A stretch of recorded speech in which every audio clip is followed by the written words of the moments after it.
Bismillahirrahmanirrahim. Assalamualaikum warahmatullahi wabarakatuh. Kembali dengan saya Dila Yusri Jurni, dan pada kesempatan ini saya akan mengisahkan satu kisah yang ini telah menjadi sesuatu yang sebenarnya banyak dibicarakan di Buton dan saya kira di banyak daerah yang lain. Di Buton ini mengapa menarik? Karena ada semacam tengara bahwa sekelompok orang yang tidak secara lahiriah kita lihat, tetapi mereka ada di sekitar kita. Sekelompok komune manusia yang sudah begitu menyatu dengan alam raya, dengan belantara, dengan hutan. Mereka menjaga jarak dengan kehidupan umumnya manusia, dan keyakinan yang seperti ini di Buton itu sampai sekarang masih sangat kuat. Tahun 2015 saya pernah turun melacak rute yang menjadi lalu lintas kelompok orang-orang ini. Orang-orang ini disebut mereka dalam banyak nama. Kalau di bagian Kapontori, ya, di wilayah sekitar hutan di Barangka itu dinamai mereka adalah Miana Wambumbu. Kalau di Rongi itu dinamai mereka Mancu. Atau yang lebih umum kita dengar, kelompok orang yang seperti ini itu dinamai wali-wali. Dalam banyak kisah kita mendengar mereka dikisahkan bahwa mereka ini adalah sebenarnya manusia, tetapi kemudian menabir diri mereka karena sesuatu hal.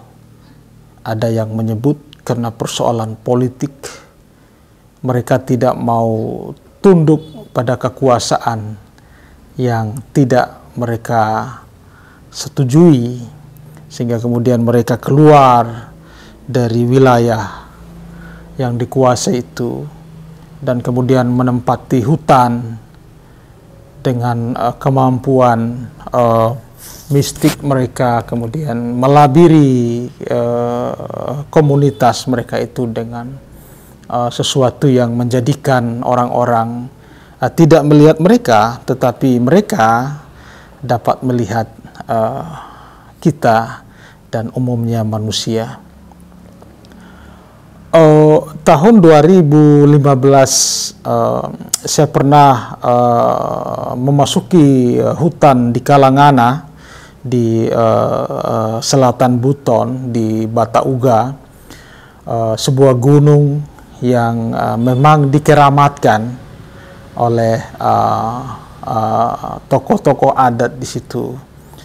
Jadi di Buton ada beberapa gunung yang memang dikeramatkan, dan gunung-gunung yang dikeramatkan itu memang setelah saya menyelidikinya itu menjadi simpul dari lalu lintas kelompok orang-orang yang tadi disebut wali-wali, Mancu, Miana Wambumbu, dan dalam istilah banyak yang lainnya.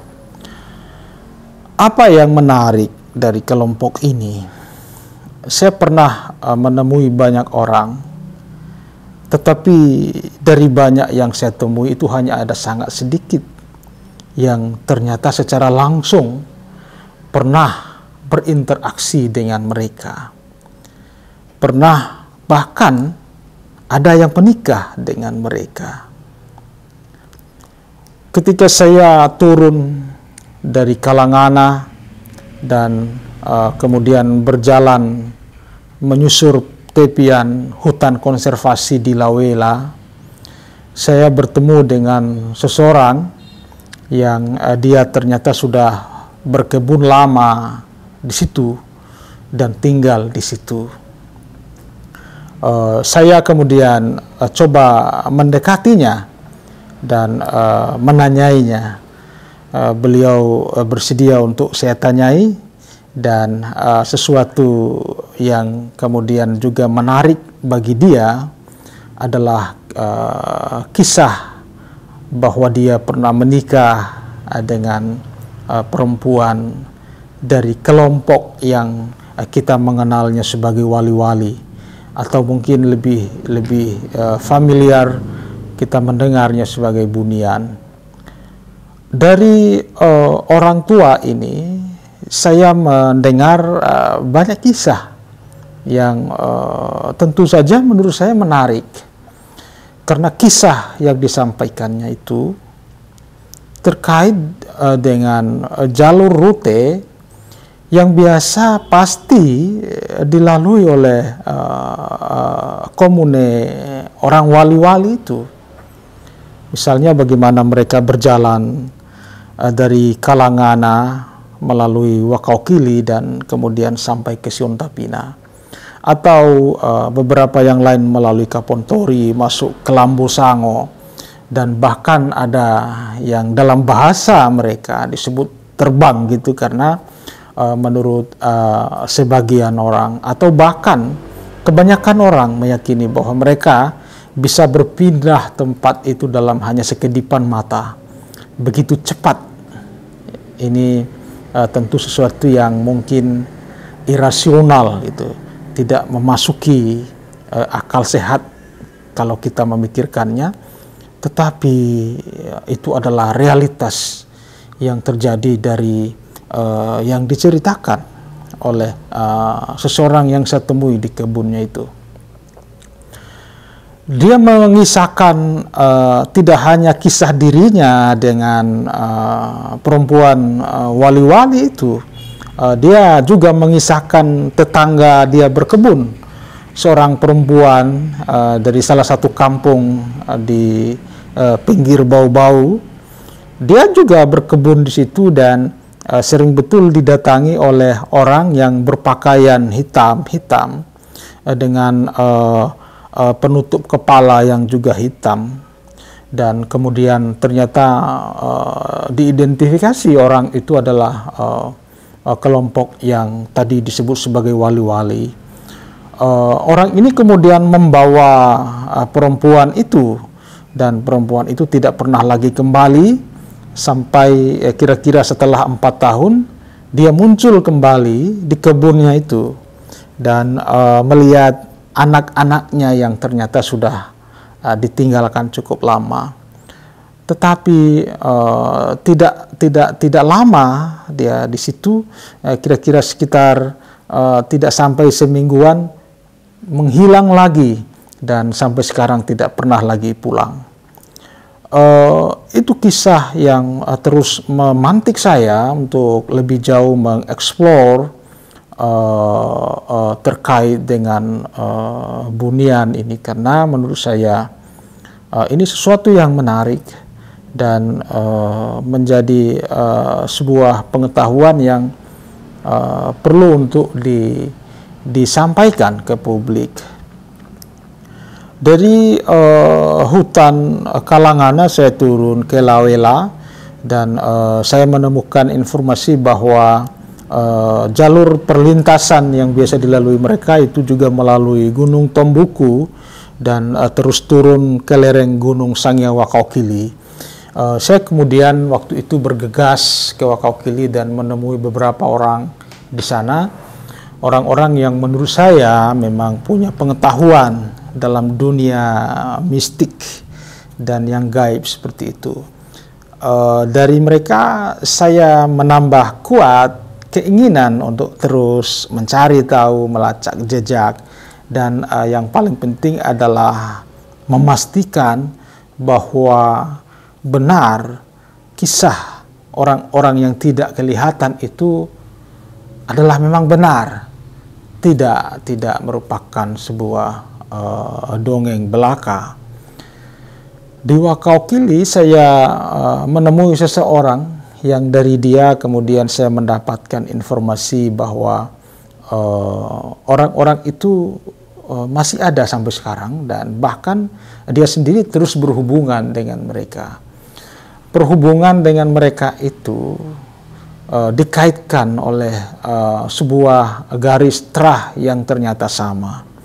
Jadi kelompok ini adalah sebenarnya menurut orang-orang Wakaukili adalah seperti kita juga manusia, tetapi mereka mempunyai sesuatu kelebihan sehingga bisa melabir dirinya, menutup ruang bagi yang lain untuk melihat mereka. Dan itu sesuatu yang kalau orang Buton disebut sebagai sebuah ilmu gitu. Kalau dulu ada perang, kelompok pasukan ini dikendalikan oleh satu orang sultan. Jadi sultan di Buton itu, setiap sultan di Buton itu punya kewenangan untuk mengendalikan tidak hanya yang tampak lahir tetapi juga yang batin.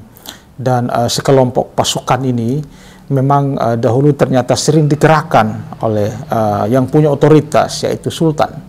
Mereka hanya tunduk kepada sultan. Dan kalau sultan sudah menurunkan pasukan ini, mereka bisa akan bergerak dengan sangat cepat. Di Rongi ada kelompok yang seperti ini, namanya adalah Manchu. Manchu bahkan saya menemukan informasi sampai sekarang masih terus mereka dipelihara.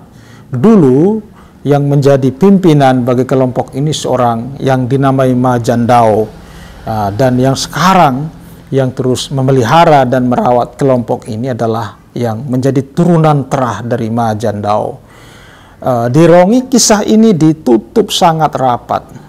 Tidak sedikit pun saya pernah bertemu dengan tokoh adat di Rongi. Saya pernah bertemu dengan para belanya. Saya pernah bertemu dengan Mancualiwu, orang-orang yang sebenarnya punya otoritas untuk memberi cerita mengenai kisah itu, tetapi betul-betul mereka mengunci rapat-rapat terkait informasi itu. Tetapi sebagai yang memang biasa mengulik dan mengorek data, maka tentu saja ada teknik yang saya biasa pakai kalau mengalami kebuntuan seperti itu. Saya biasanya akan bercerita dahulu hal-hal yang sebenarnya saya tahu mereka sudah tahu. Kisah mengenai Ma Jandao dan pasukan Manchu, orang-orang manusia yang tinggi badan mereka, menurut yang saya dengar, itu adalah kira-kira hanya sejengkalan tangan. Ya, jadi menurut informan saya, informan dari luar Rongi, ya, itu memberitahu saya bahwa kelompok manusia seperti ini masih ada dan mereka dirawat oleh yang bernasab Ma Jandao. Kita nanti akan ke Rongi, dan dari Rongi kemudian kita akan turun ke Wakaukili karena jalurnya akan melalui itu. Beberapa para bela, para ponto, dan para tokoh adat sudah menunggu saya untuk lebih jauh kita membahas sebuah rahasia yang ada di Buton. Lebih jauh dari Wakaukili kita kemudian bisa terus sampai di Siontapina. Tetapi di Siontapina nanti kita akan lebih dalam dengan salah satu ponto di sana yang nanti akan saya kenalkan siapa dirinya. Ada satu lagi orang yang saya temui di hutan. Orang ini memang jauh lebih lama dari Laharimu. Ya, dia sudah sekitar lebih 25 tahun tinggal di hutan, dan memang saya melihat orangnya juga itu agak menakutkan karena sudah ya rambutnya panjang dan seluruh halaman gubuk di kebunnya itu dipenuhi anjing. Jadi ketika saya memasuki kebunnya, saya disambut sekitar 30-an ekor anjing, ya semua berkor menggonggongi saya. Tetapi saya terus memasuki kebun itu, dan mungkin karena dia mendengar begitu ramai anjingnya menggonggong, tiba-tiba dia muncul dari balik dedaunan. dia tampaknya memang tidak mudah untuk didekati karena dia punya pengalaman trauma. Jadi orang ini diusir dari kampung karena dianggap mempunyai ilmu yang hitam. Jadi dia diasingkan. Dia kemudian tinggal sendirian di hutan, dan saya tanyai sudah lebih dari 25 tahun tinggal di hutan itu. Ketika kami berbincang dan menyampaikan pertanyaan kepada saya, apa yang Anda cari di sini? Yang dia katakan adalah, mengapa Anda datang di sini? Orang-orang katanya takut dengan saya. Orang-orang menghindari bertemu saya. Tetapi Anda datang di sini dan bertemu saya. Apa yang Anda cari? Maka saya berterus terang menyampaikan tujuan saya datang di situ, dan saya melihat senyuman yang tersungging dari bibirnya. Saya berpikir bahwa dia tampaknya tidak keberatan untuk lebih jauh kami berdiskusi. Orang ini kemudian mengisahkan kepada saya mengenai pengalaman perjumpaannya dengan yang tadi kita menamai mereka wali-wali. Ia bahkan sembari tertawa menunjuk, itu di muka gubuk saya mereka sering lalu lalang di situ. Mereka biasa dari Kalangana ke Siontapina melalui Wakaokili atau kesebaliknya. Disitulah jalur lalu lintas perlintasan mereka. Dia kemudian menanyai saya, mengapa kau ingin mengetahui mereka? Saya katakan bahwa keinginan untuk mengetahui saja, bahwa kisah-kisah yang saya dengar dari banyak orang Buton mengenai keberadaan mereka itu betul-betul adanya. Dari dia kemudian saya diberi pelajaran mengenai alam yang dinamai wali-wali. Yang dia katakan adalah, kalau Anda masuk di hutan dan merasa linglung, tidak lagi mengetahui jalan pulang, maka itu tanda bahwa Anda telah masuk dalam dimensi alam mereka. Yang merepotkan adalah kalau kita tidak tahu jalan keluar ketika dihadapkan dengan situasi yang seperti itu. Maka orang ini mengajari saya, kalau kau sudah menemui masalah yang seperti itu, carilah cepat-cepat sebatang kayu, kau potong kayu itu dan belah di tengahnya, kemudian renggangkan membentuk serupa pintu dan kau masuk ke dalamnya. Kau akan menemukan jalan pulangmu. Itu yang disampaikan olehnya. Dan seperti memang sedang dalam ujian, setelah dia memberitahu itu, ada pengalaman yang serupa itu. Saya hanya berdua dengan salah satu kawan saya, memang sempat tersesat di Kalangana. Kita tidak menemukan jalan kembali. Kita hanya memutar-mutar, mengitar di sekitar, berputar-putar saja di situ. Tetapi cara yang tadi diajarkannya ternyata betul-betul mempan. Setelah melakukan yang diajarkannya, kami ternyata sedang berputar-putar di jalan di mana tadi kami masuknya dari situ. Dan itu paling tidak telah menjadi petunjuk bahwa kami telah ada masuk dalam dimensi alam mereka. Dimensi yang kita tidak lagi merasai, yang kita rasakan sebagaimana dimensi normalnya manusia, ada dikisahkan orang yang telah lama tinggal di hutan ini. Kalau sudah masuk dalam alam dimensi mereka, maka waktu setahun dikira hanya seminggu. Saya tertawa ketika dia mengisahkan bahwa dulu ada orang yang tersesat, seorang penyadap nira Anau, tersesat di hutan, dan baru 5 tahun ia kembali ke kampungnya. Orang-orang di kampungnya kaget, sementara dia yang pergi merasa baru hanya seminggu. Saya tertawa dan dia pun juga tertawa. Kami menjadi sangat dekat sejak itu, dan orang ini akan menjadi salah satu informan saya. Saya harus menyediakan penerjemah karena dia tidak bisa berbahasa Indonesia. Yang menarik itu di gunung sebelah, ya, di wilayah antara Wadiabero dengan Lakudo, itu diselahi oleh sebuah gunung yang sampai sekarang gunung itu juga masih dikeramatkan.